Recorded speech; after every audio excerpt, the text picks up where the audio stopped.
Alito. Yo. Town Danyan Yahi Yaye. Hishte. We don't bete. Ocio. Este. Hey, when me all win.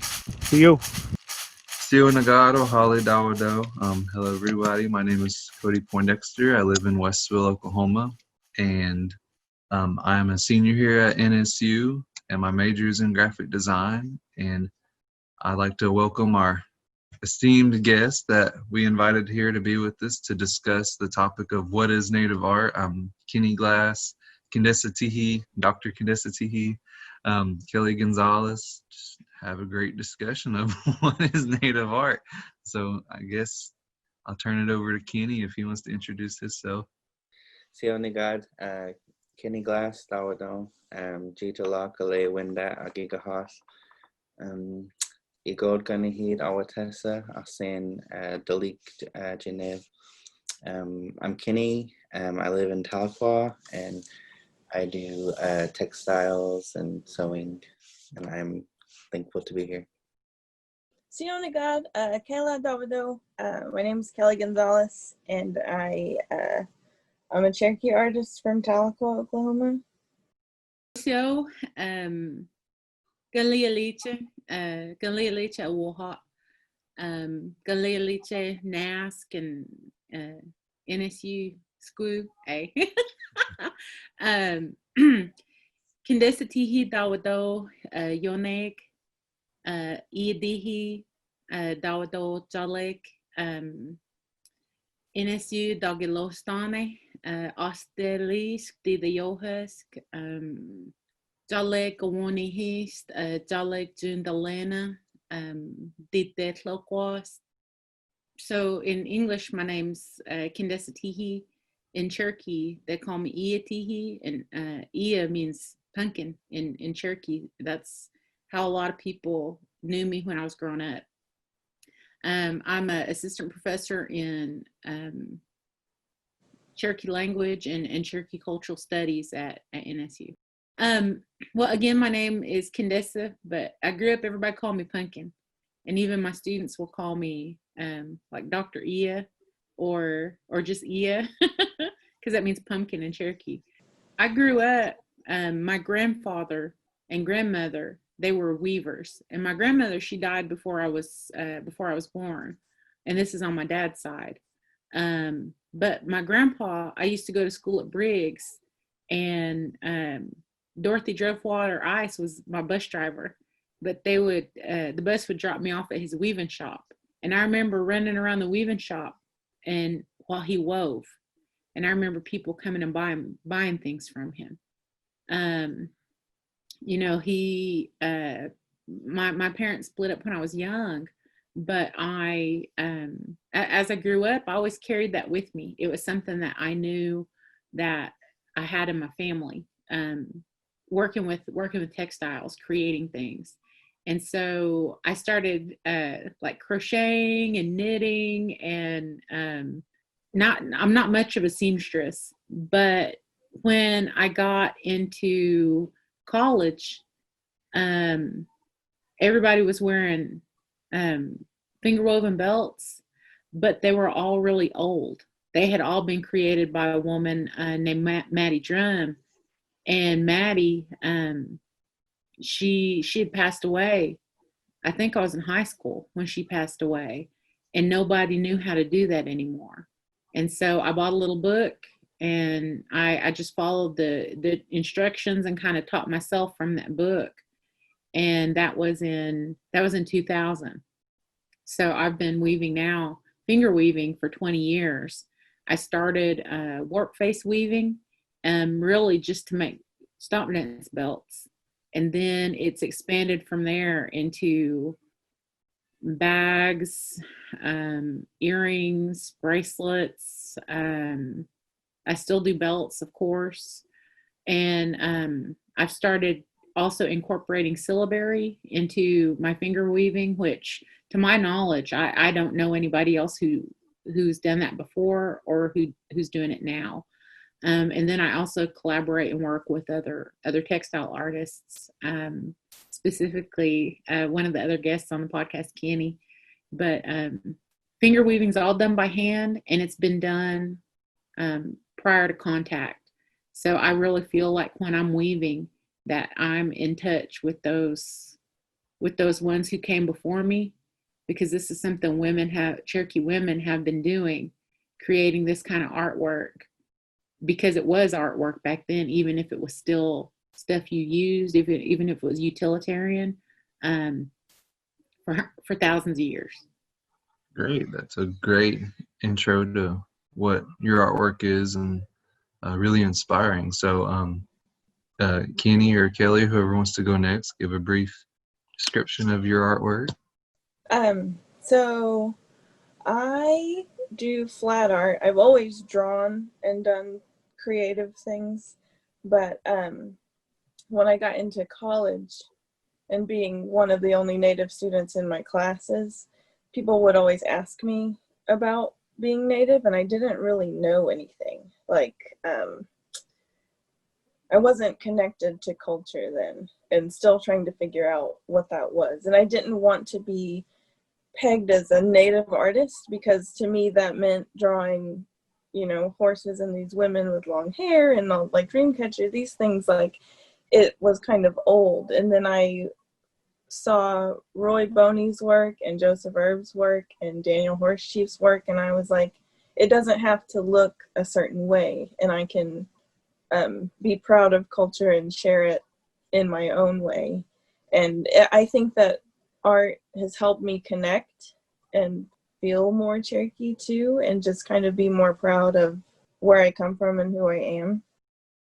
That's great. Kenny, you're next. I'm a textile artist, and I started sewing probably, I think it's probably been about 7-8 years now. When I went to Bacone College for school, and when I was there, and that's when I learned how to do beadwork, and I took a beading class, and I sewed at the time when I was in school. It was like 2009 maybe when I started learning to do beadwork, and that took a lot of my time, and I did that all the time, and I wanted to just bead all the time, and I thought it was something I was going to do all the time. But now I started sewing, like I don't like to bead anymore because it just takes a lot. It's really time consuming. But when I was at Bacone, I got to study under Tony Tiger. Had just came in to be over the program there, and I did a lot of painting and drawing classes, and I got associates in art, and I really thought I was going to be a painter. But I realized I'm not good at it. But I really liked it. It was fun, but I just ruined a bunch of clothes with paint. But so I started sewing, and then I remember when I first started sewing, I didn't like it, and it was hard, and I said I probably wasn't going to do it anymore. But now it's like all I do. And I first started making just regular stomp dance skirts and ribbon skirts for some of my friends that were at the stomp grounds. And one of my friends from Instagram that I had met, he's a Seminole artist, and he does patchwork. And when I first started sewing, he said he would teach me how to do patchwork, and I learned how to do that when I first started. But then as I went on, I don't do it anymore because it's not my culture, so I don't want to put that out there that it's my work. But yeah, I really like to do sewing, and just makes me happy. Good. That's awesome. And so what inspires your artwork? And so I guess, Candessa, if you want to start. When I think about like my artwork, a lot of times I'm wearing, or a lot of times I'm making something that somebody's going to wear, that somebody's going to use. I typically don't do what they call like spec work. I don't create something most of the time unless the owner is already in mind. And usually I don't keep things like in inventory, I don't have like stock or something like that, mainly because when I'm making a piece, and I think about kind of those core Cherokee values, we're supposed to love each other. We're supposed to find something to like about each other. We're supposed to hold each other sacred. We're supposed to cling to each other. that they got the Yanatli 16, they gotta get you 16, they got they stay those values right there. And so when I'm making something, I'm thinking about that person, and I'm thinking, when they use this, when they have this, I want them to feel good, and I want them to be following the path that God has laid out for them. And that's the way I'm thinking when I'm making something for somebody. And that's the reason why I don't do a lot of spec work, because I like to think about that person, and maybe to some people it sounds like hokey, eh? But I really believe that the energy you put out in the world, it can change the world. And if you're putting out hateful thoughts and bad thoughts and negative energy and jealousy and stuff like that, that's what you're trying to put out to grow in the world. And so when I'm making something for somebody, I'm trying to consciously be really positive, which is why if I'm mad or if I'm upset, I can't work. Or if I'm sad, when somebody in my family passed away, it was really hard for me to work for a while after that, because I was just too sad, So when I'm thinking about what inspires me to work, like there have been times when I've dreamed about something and I think, oh, I need to make that. And then lo and behold, somebody will come around and they'll say, I was really looking for something like this. And I'm like, hey, like you must have put that out there, in the world, and I picked up on it somehow. Or maybe they posted about it on Facebook and I saw it and forgot. But or collaborating with other artists. I'm part of this group called the Southeastern Indian Artists Association, and we'll talk about what we're doing and what we're making, and other artists will say, hey, have you thought about, and they'll say something and it sparks an idea for me. Or I made this one belt that looks like it has like a lightning strike, and Kenny said, have you thought about putting a head and a tail on it and making it a snake? And I was like, man, that's a good idea. Why didn't I think of that? But it's that. So either I'm thinking about a person, or there's something that I want to communicate. And that's why I'm making a belt. Or why I'm making a bag, or why I'm making earrings, or, so usually, but then sometimes, I would be weaving whether people bought my work or not. I'd be doing this no matter what. There are times when I just want to weave, when I just feel like weaving. And so, inspiration, I think that's, when an idea meets preparation and hard work that is already there. It's like when an idea meets your work ethic. So there are a lot of reasons I weave, but those are some of them. Great, that's awesome. Keli, if you want to answer the question as to what inspires your artwork and kind of what drives you as an artist. Okay. I think what I do was inspired by wanting to see things that I liked, and just making things that I liked, and wanting to see myself and people I know represented in artwork, because I was kind of just waiting around for it, and then realized that I could do that, that's something that I could make a reality. And I've always had, a lot of my drawings were always critical of society at large, even when I was like younger.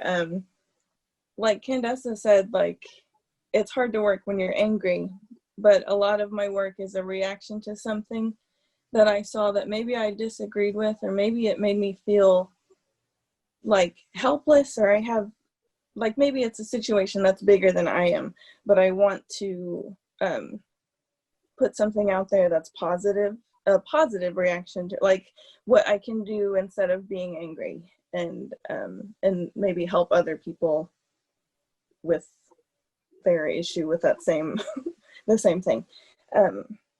And also people inspire me, like just listening to people and what they like and what they would like to see. And because for a long time I was drawing a specific body type and a specific skin color, like, because I was like, brown women are like not represented in a lot of artwork, and then like but then in our communities we're not we don't all look the same, and so I needed to be more conscious of that. And I think I've really found a way to be more inclusive, and I hope that other people feel celebrated in my work and not just one specific group. But yeah, I guess just people and life is what inspires me, and yeah. That's really good. That's awesome. Okay, Kenny, it's your turn. I think my work, I'm inspired a lot by the people around me as well. I mean, when I first started sewing, my friend Natalie Harjo, she was at our stomp grounds and she was dancing, and she had on this bright red shiny sequin skirt. And this was before the first time I saw it, before I even knew how to sew. And I just remember I was like, ooh, I wanted to make one. And like, I didn't even know how to sew then. But like, as we went on, like when I started making stuff, like, and I've told her before, I was like, you're the reason I wanted to start making things shiny and flashy. But that's also kind of like what I like also. So I like to put that into things. And, but I do think it is a lot to do with the people around me that, give me ideas that inspire me to, to make something new. And, right now I was working on something I heard the other day when I was listening to some recordings for class, and they were talking about playing kick the can when they were little. And it was like, me and my cousin used to play kick the can when we were little. And that reminded me think of like, I wanted to create this textile of this person, and he was counting like why the kids were hiding while they were playing kick the can. And so like I'm inspired by a lot of different things, from like stories and even just things people tell me. There'll be times in class I'll be sitting there and I'll think of something and I'm like, that'd be cool to do this, to incorporate that into something that I'm working on. Or I think I like to take in a lot of things that are around my daily life.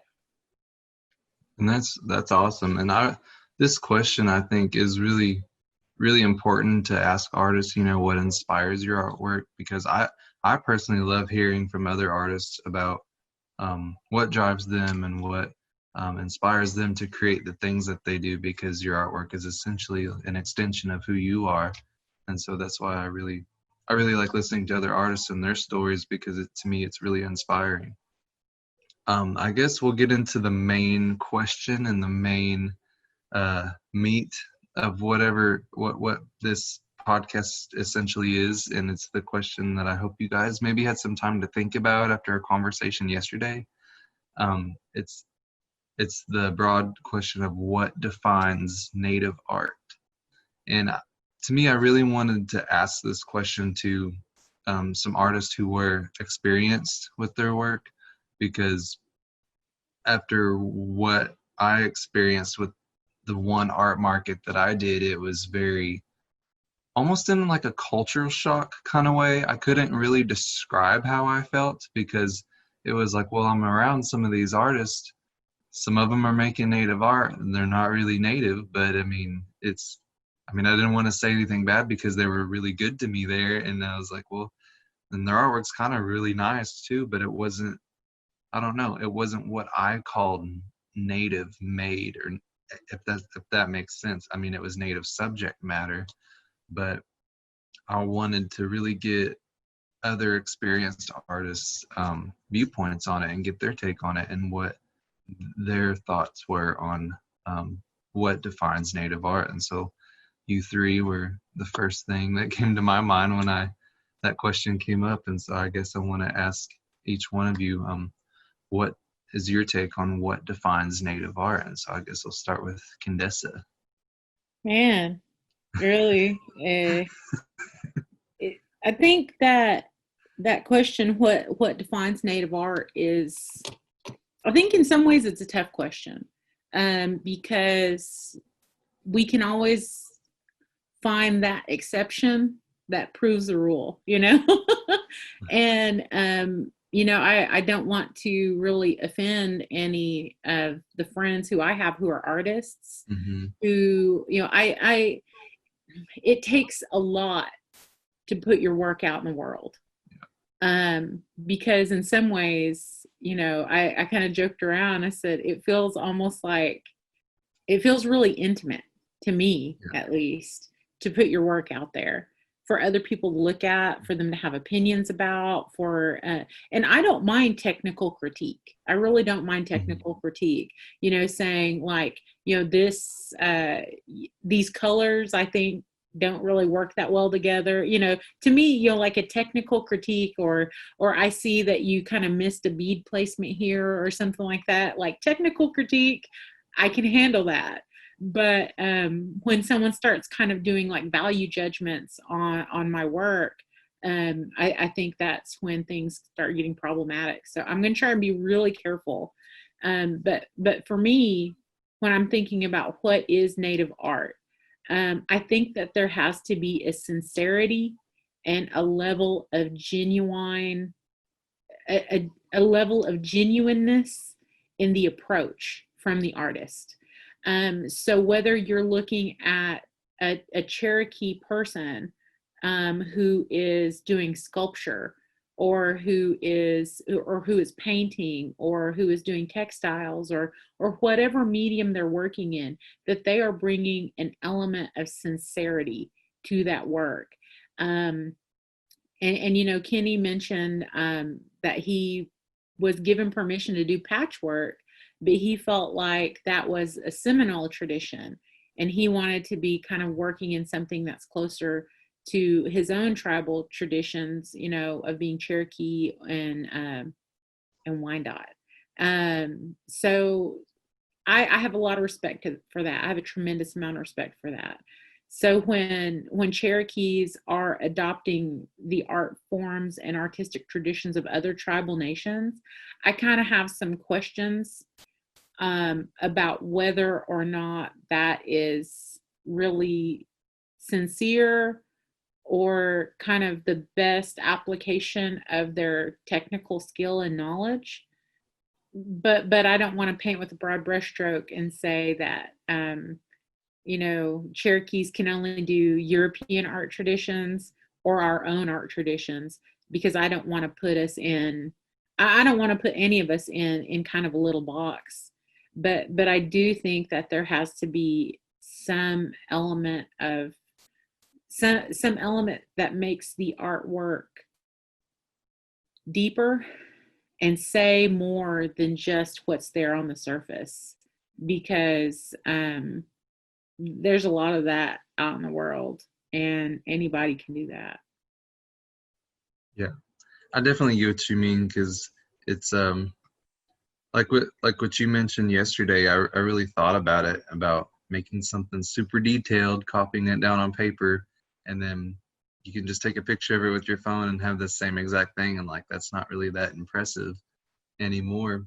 But I think that notion is kind of what a lot of art students that I've experienced at NSU, I think that's that kind of notion that they have to be like that, or they're not considered a good artist, quote unquote. But it's I don't know, I think it's definitely depends on who you are as an artist and what you like. Just create what you like. And so, but I will say, who is never a Native artist, what is never Native art, is fraud that is perpetrated by settler colonists who are adopting our tribal traditions, our identities, and putting stuff out there and defrauding the general public. And I'll name names: Jimmy Durham. Then there are some authors, Andrea Smith. There are other ones out there, and but one of the most recognized artists, quote unquote Cherokee artists, is Jimmy Durham, who has absolutely no tribal ties, no tribal affiliation, no community engagement, nothing. Now, I will say unequivocally that is not Native art. I don't care what their subject matter is. Yeah, and that was actually one of the questions, and I really appreciate you saying that, because I didn't know if you guys felt comfortable calling people out like that, but I was gonna ask you guys about that anyways. But some of the artists that I met that were kind of like that, they weren't tribal, but they were making these tribal images in art, and I was like, well, I don't know. They were really nice to me, but I was like, do I want to crush their dreams? Do I want? But it's something that tribal people can't really relate to if the artist is that way. And so, Keli, what is your take on your definition on what defines Native art? I think as someone who went to art school, studied European art, and like nothing Native really. I mean, took a Native art history class and Native art appreciation, but it was very like a survey, I think that it's very different in like because our values are different, and what we like, if you look at our shell carvings and our designs, like old designs, it's not us, like you said, like copying exactly what we're seeing. It's interpreting that, and I think and making them into like a simpler design, but we put that on ourselves, and we put that on things that we use because we're respecting that it's an animal, an element, whatever. We want to use its power, I guess. And so we're just interpreting instead of just copying. And I don't think that my style is very is taken seriously a lot of the time, and that's totally fine with me, because I have there's a lot in my work. There are a lot of ideas and values and things like that, a lot of culture in there, and it doesn't look like Western standards, and it probably won't ever, and that's totally fine with me. I really appreciate what Keli said, because when she said interpret, don't copy, that you do see a lot of artists who are Native artists who are reproducing wholesale work from pre-contact or work from elders, and I kind of feel like when we're using these things, we need to have our voice in it, and we need to have our interpretation in it. I don't want to say it's disrespect, but you are copying someone else's work. At the end of the day, it is copying someone else's work. So I really appreciate that comment from Keli. Interpret, don't copy. Yeah, and I think like perspective is very important, because I think you have a chance to express yourself and your own ideas, and like I think uniqueness is something that we value too. It's just not like these little ready-made things. And like, I mean, because some people won't even name people after someone else, you know what I mean? Like, because that's their life, or that's them, that's not you. And I think that's my definition. Good. That's really awesome. And I like to note that I'm going through the same degree plan as you went through at NSU, so I really know what you're talking about when you say being taught that European style, that Western style, because essentially that's pretty much all that we study. They don't, because they call them, I guess, the old masters, I guess, and they don't really touch on like any other native style or cultural style. It's mainly just European style, so it kind of gets a little redundant after a while. Like, make sure you capture all your lights and your shadows and strong values, and I get tired of it.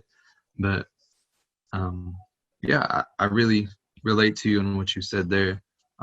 Kenny, if we can get I'd love to hear what your definition is, or what you think of what the question refers to as what defines Native art from your perspective. Okay. And I also wanted to comment on kind of what they were talking about, being inspired by, old works from, our ancestors, from people that, even if there is, documentation of this is how our people did this, and about putting your own kind of twist on it, I guess, or your own, putting yourself into that piece.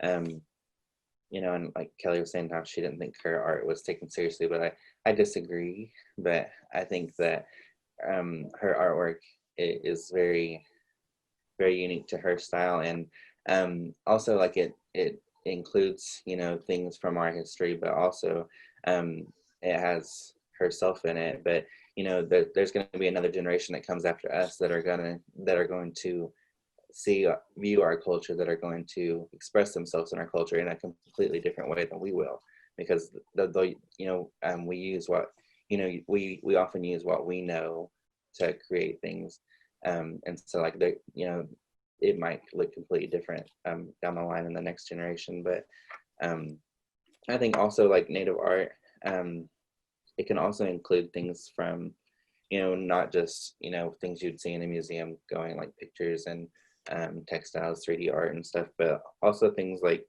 from stickball sticks, things that are made for a ceremony, I don't know the word, utilitarian things that were used, and even like in tattooing. And I think that is all part of Native art as well, because that's something that they're doing, expressing who they are from their perspective as a Native person. And I do agree that that the person behind the artwork should have some kind of understanding of what they're creating and why they're creating it, because if when they don't, it becomes what Pumpkin was saying about it gave me a whole nother way to think of it as surface art, I guess, is how she kind of said it. Like it becomes Native surface art, like that's, you just see it, anybody can do that on the surface, but there's no meaning behind it if you don't understand what you're doing and where it's coming from. That's awesome, and I really enjoy hearing from all of your perspectives. And I really agree with what pretty much all of you have said. It's that sincerity behind your art that really defines your art and who you are. Because like I can go somewhere and I can point out, like, that's a Keli Gonzales, that's a Kenny Glass, and that's a Candessa Tehee. I can promise you, I can recognize any one of y'all's artwork out there because I've seen it so much, and I know what y'all incorporate into your art that makes it that cultural value in it, and that's what I really love about it.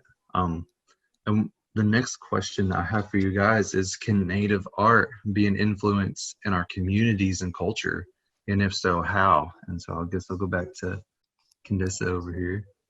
Well, I was about to say that something Kelly said earlier. I want to kind of go back to that because, Okay. I mentioned it's hard for me to create work if I'm angry Yeah. or if I'm real sad or if I'm upset or something. But something that she said, making that feeling productive, making that feeling, turning it into something that makes an impact, because you have those strong feelings, you have those, there was a Cherokee woman, trans woman, who disappeared, and it's somebody who, they still, for as far as I know, they don't have any leads on what has occurred with her story or what has happened with her. And so that's something that I think about a lot. And I made this piece, and because there was an art show on campus, and it was a really, really nicely done belt, but I pulled one strand out of it because that's what our community is like now, now that she's missing, now that she's gone. But I never submitted it because it just felt like, one, I'm a cis het woman. I have a lot of privilege, so I didn't feel like it was my place to speak on her story. I felt like there are other people who I feel like I shouldn't be taking up space and speaking on that story. And so I think that can our art make an impact on the community? Yes. Yes, I absolutely do think that it can, that we can. And so I tend to comment on language stuff with my work, where I'm actually making like a commentary. But there are also places where I feel like I shouldn't be taking a space that should be there for LGBTQIA two-spirit people, because I have privilege to have space in other places, so I shouldn't be taking those stories. And maybe that's a bad, maybe that's a bad perspective to have, but for me, as somebody who, like I said, is cisgender heterosexual woman, I feel like I have to be mindful of the privilege I have in that respect and not take space that isn't mine.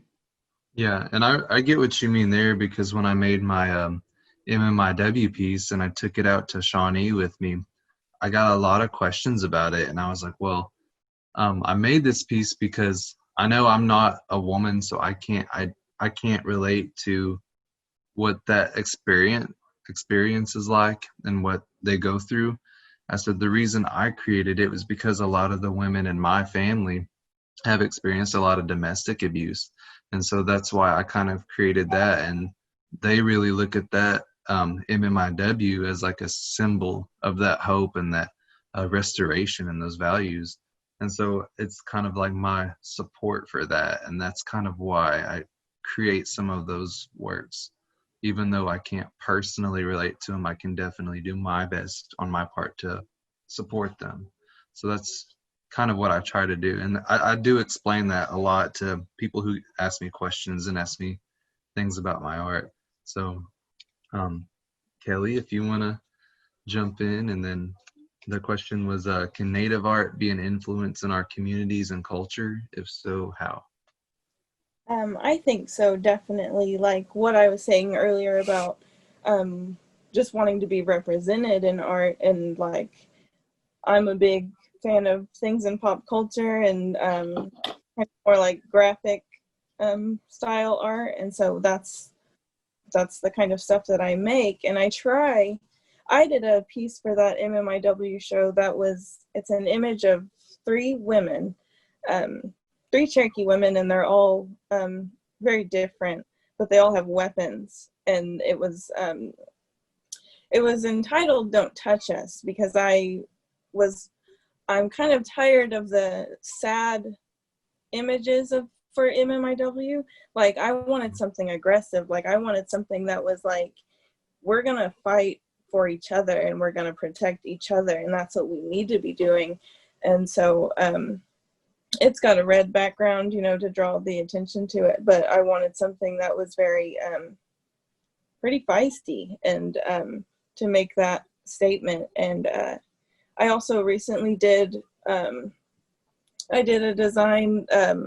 David Crawler translated "Black Lives Are Sacred" in Cherokee, and so I did a design that had that syllabary on it, because I felt like that was showing support from like the Cherokee community. And we have freedmen, we have Black Cherokee people, like citizens, and so I wanted them to know that they are supported and that that we care. And so I did a fundraiser for the Freedmen organization and then a Tulsa organization, and they did pretty well, and I was very excited for everyone to support that. And I think too that having Cherokee people do Cherokee art, and or whatever Cherokee art is, lets people know that we're here, And I think I said this yesterday, but a lot of people they have misconceptions about us as Cherokee people, and a lot of people think that we don't have culture, and we do. And so that's why a lot of my work is Cherokee specific, because I want to put the language in there. And a lot of times I don't put English because I want people to question the syllabary, and maybe that'll just spark them to try to learn it and care about the language. And I think it's important to have a message. Like, you shouldn't, I mean, I don't know, having a stance is important. Like, I felt like it was important for people to know that I supported the Black Lives Matter movement, because people recognize my art, but I think they should know my values too, and where I stand on certain issues. Because after a while, like, if you're just making, like what Candessa and Kenny were talking about, like surface art, like surface native art, after a while, to me, it just seems like pandering. Like, you're just trying to sell this image of like it doesn't mean anything, you know? And if it doesn't mean anything, then what good is it, you know? But I definitely think that it can have an impact on communities and our communities. And that's something too I try to do with my art, is empower young people and young Cherokee people. And I focus on like female, women focused, but also trans. And I'm trying to, like Candessa was saying, it's you don't want to take up space that isn't yours, but I'm also just trying to let people know that I'm there, like I'm supporting them and I'm behind them and they're loved and valued. That's really good. I like both of y'all's message for that, and it's kind of like, you know, you can't really speak from their standpoint and their experience, but which all you can do is be supportive, and that's really all you can do with your artwork and who you are. And so, Kenny, I would love to hear your take on can Native art be an influence on our communities and culture? If so, how?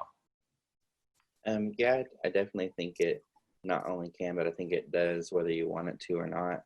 And I think people, you know, it's either going to be taken, you know, the right way or the wrong way, and people are going to, you know, the community is going to receive it either way.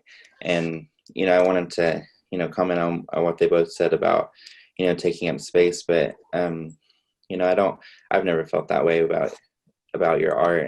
But one thing that, you know, I heard this summer from a popular, I guess, performer is what they would call him, I guess. But you know, they said, like, you know, if you're given that platform to speak, if you have a platform where people can listen to you, you know, use it to speak for those people that aren't going to be listened to. So I mean, you know, I don't think you should feel bad about using, you know, your space to say something for somebody else. I don't think you're speaking for them. I think that you're helping them, you're helping their voice get heard. And I think that's a powerful thing, to use your art in that way. So, you know, like I said, it's going to, your art is going to influence people whether you want it to or not. So I think you are doing the right things, you know, by giving people a voice that, you know, that don't always have one.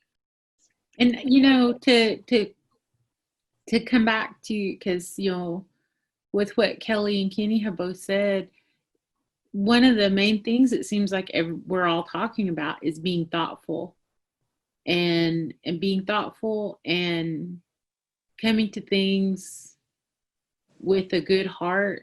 And I think all of us are really well researched. Like, we don't, like, you know, Kelly was mentioning she works with speakers on translations for things, and that, like, the shirt design gave back to the community that she's also speaking out with. Not speaking out for, speaking out with, saying that, you know, even though there still is racism in Indian country, and that targets Black people, that there are natives who stand with and behind movements for racial equality. And I think that, and like what Kenny was saying too, that it's all about being thoughtful and not just doing something, you know, to try and make a dollar, or to kind of be self-serving, to try to get clout for yourself, that you're trying to actually, like you said, Cody, you said, this isn't something I relate to personally, but it is something you relate to personally. And we're not going to make an impact on MMIW unless men help. Men have to help, like women, we're impacted, but men have to stand up too, and not be bystanders to violence against women. Yeah. So I don't know, maybe I should have submitted that piece. Hey, no.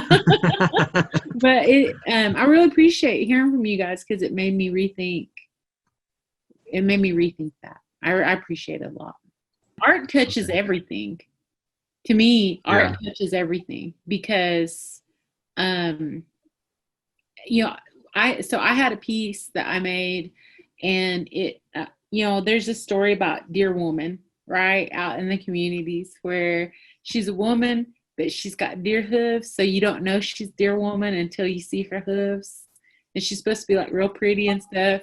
Well, I've always thought about that, and then as I've gotten older, I've learned that gender is performance, and that gender also is not binary. I mean, there is so much going on even between biological sex, and that the number of people who fall outside kind of the biological sex binary that most people think of, it's as many people as there are who are redheaded. So every time you see somebody redheaded, there are that many people who fall outside that gender, that biological sex binary people think is like either or, and it's not that simple. And so I made this piece where Dear Woman, like, she's a busty lady, and but she has antlers instead. And the reason I made that piece, and it's a twined bag, the reason I made that piece was specifically to disrupt ideas of the gender binary. Because in the wild, there are times when female deer grow antlers, and there are documented cases where that's happened. And so, well, if Dear Woman has hooves, couldn't she also have antlers? And couldn't it be because she is outside of this gender binary that we're always trying to, shove down people's throats with gender reveal parties before a child has even had a breath of air, So, and I caught some flack on that one, because people are saying, oh, Dear Woman had hooves, not antlers. And it's like, well, you don't know what I was trying to do with that piece. So, how can you tell me what my art is supposed to be when you don't know what I was trying to do with that piece anyway? So, I get all. What I was going to say, kind of touching what you've all just said, and even not even related to art, it doesn't hurt just to be kind to people and be supportive. So that's just kind of my take on a little bit of everything. So I guess moving on to the next question is kind of, Candessa already mentioned a little bit before. It's talking about appropriating Native art, misappropriation, misrepresentation, and counterfeits. And so the question is, are there a lot of appropriations of Native art from y'all's experience? What have you experienced? People who you have experienced from people who have appropriated Native art. So I'll say, you can start. So I used to be executive director at the Cherokee Heritage Center, and we have the Cherokee Family Research Center. And Jean Norris, used to be Ashley Van, used to be Ben Chestnut, who worked over there, and they do amazing work. People, thousands of people come through there, and of those thousands, there are only a handful, and I mean less than 1% of those thousands who come through who genuinely have a connection to Cherokee heritage, genuinely have Cherokee descent. You'll get someone who came in whose ancestors were German and Dutch, immigrated to Ohio. They have been in Ohio for 5 generations, but they come down to Oklahoma, Tahlequah, Oklahoma, saying, I've always been told I was part Cherokee. And it's like, how? Like, how? How have you always been told you're part Cherokee? This doesn't even make any sense. All your ancestors immigrated here from Germany. None of that makes any sense, bro. But it's this. So there are a lot of people that appropriate Cherokee identity. 1, there's a lot of people who do that. And 2, there are a lot of people who they haven't found their niche in the mainstream art world, and they think it's going to be easier for them in American Indian art. And some people are this calculated about it. Some people are operating on family myth, and some of these are people who are trying to ease their settler colonial white guilt by taking on Native identity. So they're sidestepping and they're evading their responsibility as settler colonists is essentially what's happening. And I do see it in the art world. I have encountered it where I've seen a weaver who tried to line herself up with the Cherokee weaver and put out like an instructional video that they wanted to sell for like $80 a pop. And, you know, I mean, we've had pretenders, people who've pretended to be Cherokee since Timberlake's expedition to Europe. So for 400 years, we have had people pretending to be Cherokee. And that's documented. So, you know, I wish I could be a little bit more forthright the way Brenda Toynita Pipestem is and says, you are not Cherokee. I am Cherokee. You are not. And she is that forthright when she encounters people with these fraudulent stories. I can't be that forthright just because I feel bad when you see I feel bad when I see their eyes well up. So I'm not quite that forthright, but I'm not going to back down either and allow them to glom onto me, because that some of them that's what they're seeking to do. Yeah, I really haven't, because I experienced those people at Red Earth, and it's like I didn't really know how to speak to them, address them. I guess I just really haven't found my voice in that particular area yet, because I grew up around here in Adair County. You know, everybody's Cherokee. That's how we all are, and that's just how I grew up. But it's like when you have this person come up to you, be like, "Oh yeah, my great grandmother was Cherokee, but I'm not or anything. I was just always told I was," and or Blackfoot and things like that. I got a lot of those too. And this one girl even told me she was Blackfoot Cherokee. I was like, I don't even know what that is. I told her that. I don't even know what that is. And so I didn't really know how to address a lot of these people that I was experiencing out there, because even some of the leaders or the organizers, I guess, over the whole show weren't even Native. So I was like, I don't know how to address any of you on your, yeah, I'm part Native, but I'm not enrolled. I'm not a citizen or anything. I was like, well, if you're not a citizen, are you really Native? And I don't know. I'm still kind of learning how to address those things on that. Well, Cherokee Nation sets a very low bar. You only have to trace back to the Dawes Roll. And if somebody can't do that, it should set off alarm bells. Yeah. I guess I'll just slap them with that.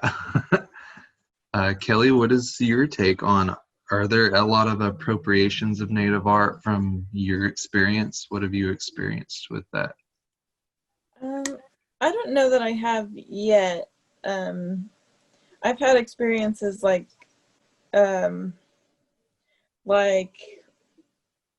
when we've set up at Holiday, or if I've been anywhere where I'm in a booth and promoting Native art, there was a guy who had like this big bear claw necklace and came up to us, and me and my friend Deborah, and he was like, "I'm Cherokee." He was like, "Is this Cherokee?" He was like, "You guys would know," because he's like, "I got it off the internet." And I was like, I don't know anything about jewelry. Like I just couldn't tell him, because he would like put it together and he was wearing it and he was so proud. And so I haven't really had any experiences with it. I've seen and heard things like there are people who appropriate ceremonies and things like that, and there are people who charge for those kinds of things. And so if anyone listening has ever been charged for a ceremony, that's wrong. If someone is trying to push something that they do onto you and say, I can do this and I'm this tribe or whatever, I think you should try to check them out first before and I know there are people who aren't enrolled but have that lineage, you know what I mean? Like that happens with Eastern, I think, a lot. And that doesn't make them less Cherokee because they're still connected to their people. But sorry to interrupt, but Eastern Band also acknowledges first and second generation descendants too. Like it's a legal designation within Eastern Band also. Okay. But yeah, I haven't really had too many experiences with appropriation as far as I've seen. I mean, there are people there was that thing recently where that lady was translating poems or whatever, but she was just using syllabary like English, and there's stuff like that, but I haven't had very many experiences with it. That's awesome. So I guess you got to keep an eye out for those people out there. Kenny, what's your take on, are there a lot of appropriations of Native art from your experience? Yeah, I would say it's definitely out there. But myself personally, I'm very non-confrontational. I don't like to even watch it on TV. It makes me uncomfortable. So so like I was talking to Kelly a couple of days, or yesterday or the day before, we were talking about we were just talking about art in general, and then we were saying how like sometimes you have to speak up. I was like, but I'm so used to just don't want to rock the boat. So like if those situations if I've came in front of those situations, I guess like it's hard for me to speak up about it, I guess, just because I don't want to be mean if I don't have to. But I mean, sometimes those times come up where you have to put your foot down and defend what you do and who you are. Yeah. What changed my perspective is working at the Heritage Center and seeing how pernicious ethnic fraud is toward Cherokee people. And it really is an attack on our sovereignty. And we will, like, if that gets called out, if you call someone out for it, oftentimes the person who's calling it out, and I don't do this publicly. I won't do it publicly. I'm not, I'm not outrunning people's genealogies or anything like that. But if somebody is making a fraudulent claim to Cherokee identity, to Cherokee citizenship, like Jimmy Durham, like Andrea Smith, then I will go on record and name a name. But I found this Cherokee storyteller guy, and I sent him a message and said, hey, what tribe are you a citizen of? Because he's openly claiming to be Cherokee. And once he's put that out in the public, he has made it part of a conversation about who he is, because being a Cherokee citizen is it's a legal status.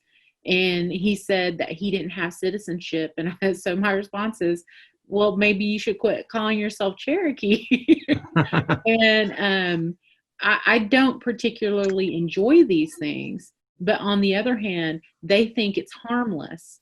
And I want to let them know it is not harmless. There are people you're harming, and it is me, and it's my fellow Cherokee citizens, whether they're Eastern Band, Kituwa, or Cherokee Nation. And just seeing how rampant the fraud is and how intensely documented we are as a people. We have documentation that goes back, 200 years. And if someone is claiming descent, there's a paper trail there. There is a paper trail there. And if it's not there, you probably shouldn't be making that claim. The number of people who have descent but can't be citizens is very small. It's infinitesimal. So the next time someone's making that claim to you, keep that in mind.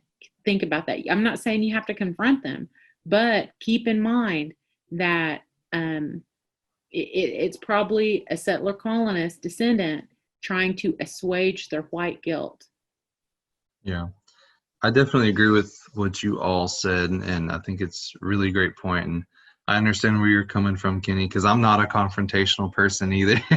I don't like confronting people, but it's one of those things where there has to be a fine line drawn about how it feels. A couple summers ago, we went to the SAGE conference at New York, and they let this guy up on stage. It was a big ballroom full of people from all over places, and he claimed to be a Cherokee medicine man, and he got up there and did a whole little ceremony, and I think it was me, Trey, Amari, and Sky, a few other of us. We went up there and we was like, this is the fakest thing we've ever seen, because he was like, he had a big old sage bush blowing it at people, and we didn't go up there. I was like, this is stupid. But yeah, he really got in trouble, and I think Brian took action on that. And so I guess my last question that I kind of have for you guys is, are there any recommendations or advice you guys would give to other inspired Native artists, I guess young Native artists out there looking to get inspired? Whoever wants to go first on this one. I'll go first. Okay. I guess my advice to young Native artists or aspiring artists is just to be yourself and do what you like to do, and don't put yourself in a box or think that you have to do things a certain way. And I guess that's really it. But yeah, that sounds really like hippie or something, like just be yourself, be true to yourself. But it's true.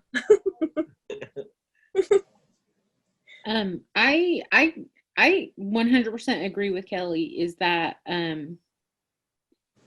don't try to create artwork that you think people will like. Create what you want to see in the world. If they're, that's, for me, that's the main thing. It's something that Kelly has said a couple of times, that kind of guides how she creates her work. And I think that is, I love that. I really love that. Because for me, when I started making the things that I make, when I started working on belts, it was because all the belts that people had that I knew, they were all old, and I didn't know anybody who was making any, and I wanted one. And, I didn't even know who I could ask, because nobody in my community was doing it. And so that was what pushed me to make those. And it's because I wanted to see more of this work in the world, and I didn't know who else was going to do it. And I thought, well, why not me? Like the old Judd song. I thought, really though, why not me? Why can't I do it? And so I just started. And so I think that's the main thing. I really stand behind what Keli said. Don't try to make what you think people want to see. Make what you want to see in the world.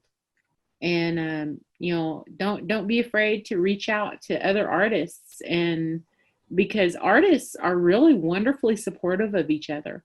They really, really are.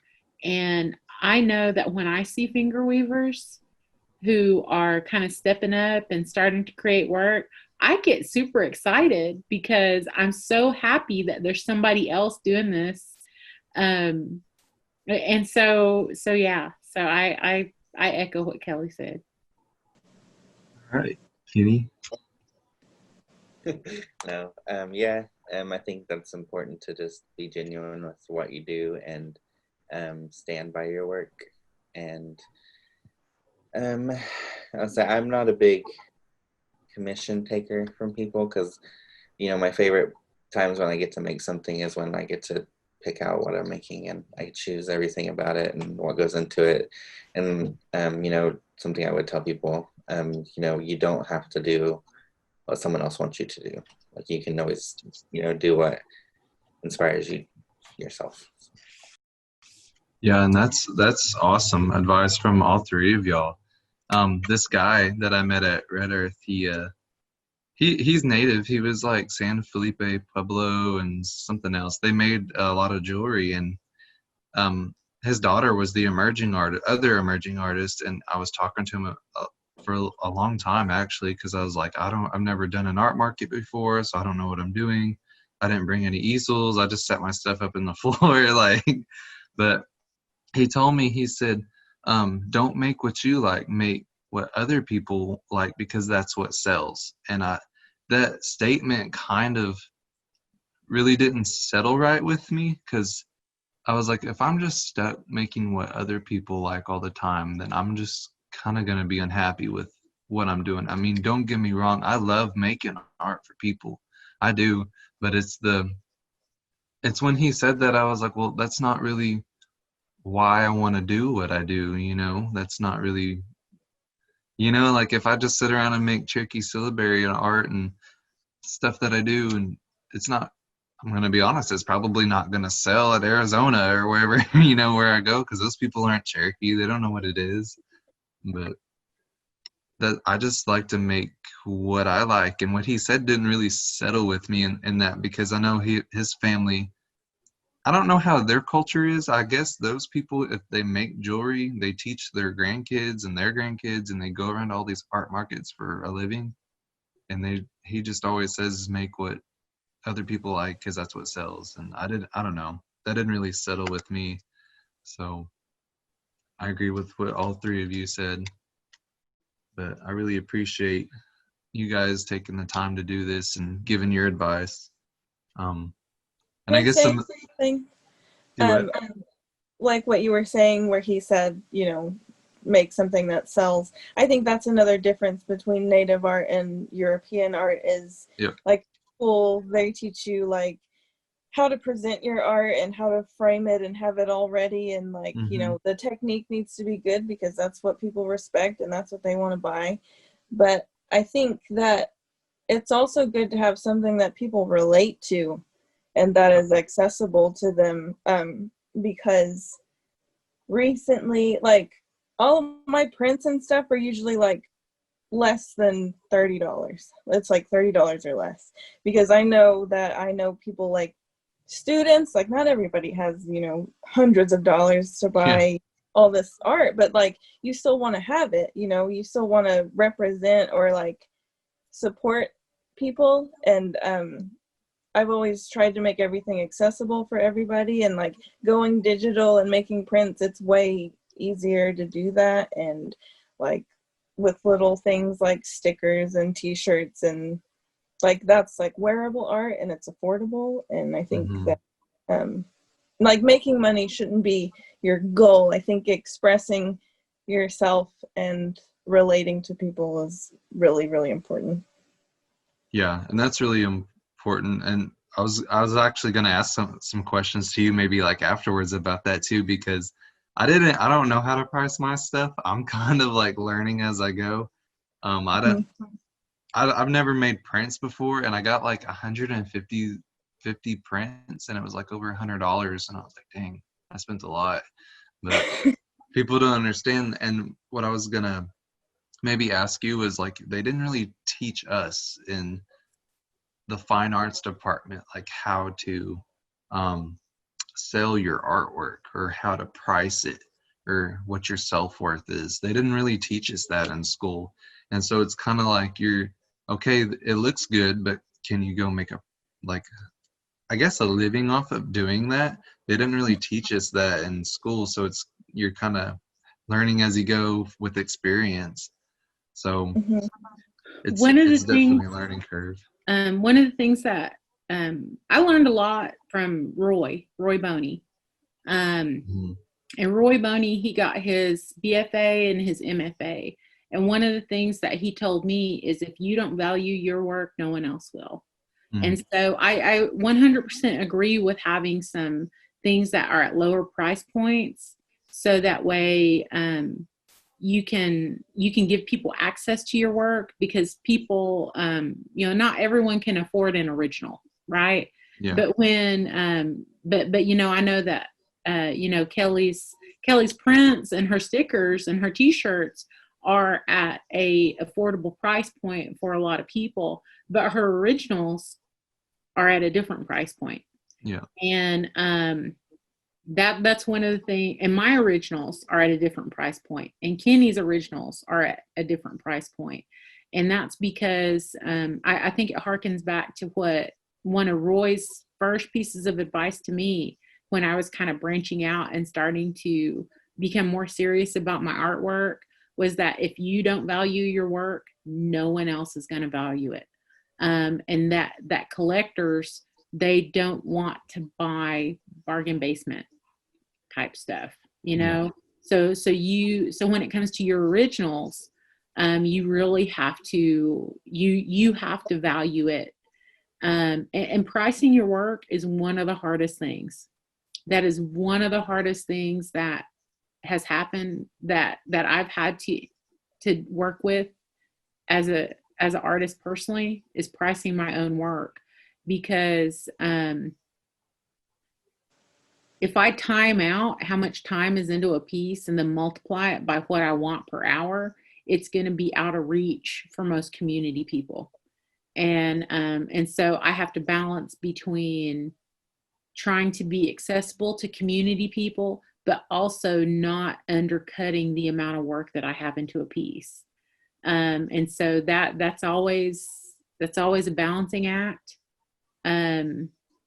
Yeah. I think also, like, Cody, that's something you'll get, I think, with Sia and with like talking to other artists. Like, it's beneficial to like hear, their input on it, people that have been there already, and or just or even just hearing. I like to hear just other artists' opinions, like Kelly and Pumpkin, both of them. I always bounce ideas off them constantly. When I'm starting things or when I have ideas for things. So I think it is important, to engage with other artists and stuff like that. Yeah, I really learn a lot just from talking to other artists, and I didn't want to sound like, I guess, biased, but this whole little podcast is like to say it's just for me. I want other people to learn too, because I really, like, as that only Native student in that art program, I'm kind of out there in a different little different in my own community, I guess, versus like the other kids. They're traditionally taught, I guess, like that. And so I'm just kind of learning as I go. And I really like what Kenny told me. I think it was like last week when I got back from Red Earth. He told me, he's like, if you have to believe in your artwork. And I really appreciated that, and that stuck with me. And so if you don't believe in it, other people won't either. So that's right. That's what I like about it. But that's all I have for you guys, and I really appreciate y'all's time and energy that y'all put into this podcast, and I really look up to all of you as artists, and I can't wait to be in SIA more and get involved. And Well, I really appreciate you asking me to be part of this. I started creating art in 2000, right? Well, really, I guess, if you look at the art world in general, typically art forms that are traditionally female are devalued as art forms. So like knitting, crocheting, I didn't even think of that as artwork, right? And so when I moved to Tahlequah in 2010, I would say, well, I finger weave, but I'm not really an artist. And it was other artists who would go, no, you're an artist. You're one of us. And it took some time for me to be comfortable with that and for me to be like, yeah, I'm an artist. Of course I can wear what I want. I'm an artist, but, oh, let me get the crazy glasses. I can carry it off. I'm an artist, but honestly though, so coming to think of myself as someone who creates art and as someone who is an artist, it's been a journey for me. I'm really glad to see you younger guys, you younger folks, come into it earlier in your life, because we get pushed to leave our creativity behind, as we get older. A lot of kids stop drawing, they stop creating, they stop taking risks, and creating art is about risk taking. And you get some people who are adults who are so like creatively constipated that they get frozen if they're asked to do anything creative whatsoever. They just totally freeze. And so I think, for us to be putting art out into the world and saying, this is what we do, I think it's an act of bravery. And I really appreciate being asked to take part in this discussion. Well, I want to say thank you to everyone for tuning in to The Native Narrative, The Future is Indigenous. And I encourage everyone to keep watching and look out for more episodes, because you might learn something. There's a lot of cool topics that we have on a list. And so, yeah, just be on the watch out for those. Mado. Yakoki. Mado. Yakoki. Mado. Weebwong. Arhihet. Mado. Pila Maya. Wado.